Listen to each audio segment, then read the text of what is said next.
I've been involved with the YMCA for over 30 years. I started with the parent-child programs, and both of my daughters were very active in that. And then I took various leaderships, first on the east side and eventually on the Seattle board.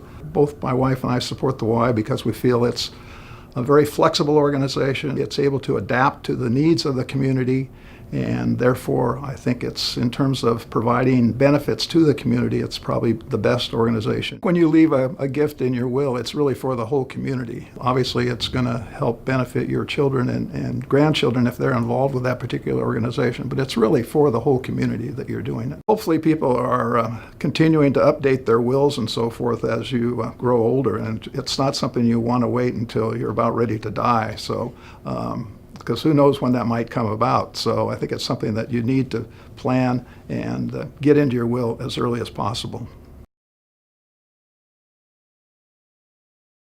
My commitment to the Y started when I was really young. I used to walk a long ways to the YMCA in Orange and take swimming lessons and participate in the Y. And then when I came out to the West Coast, because that was all on the East Coast, I started volunteering back in 1993 for the YMCA Black Achievers program, and that was just a Saturday thing.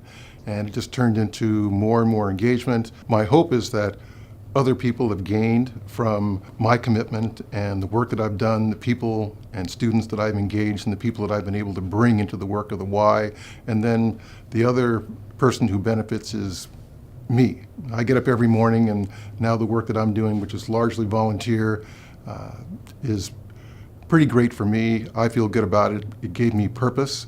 The other piece is something that most folks don't think about. How does that work get done?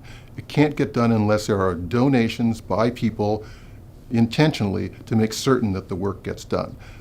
Lots of people can be rounded up as volunteers. We also need a crew of people who can donate some of their wealth to make certain that the YMCA work is sustainable. The work with people and youth and kids and families is sustainable, and unless people do that intentionally, it won't happen.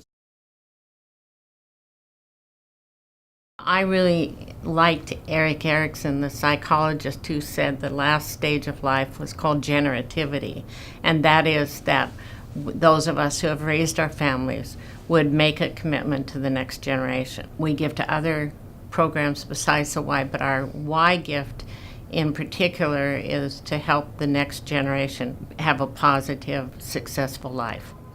We have now grandchildren that are in college, and we made a commitment to help them, but also we wanted to sustain a commitment to our community. One of the things that the Y does that I really like, if there's a need, they will answer that need. And so they, as an organization, are first and foremost in terms of meeting those needs that we can't anticipate at this time.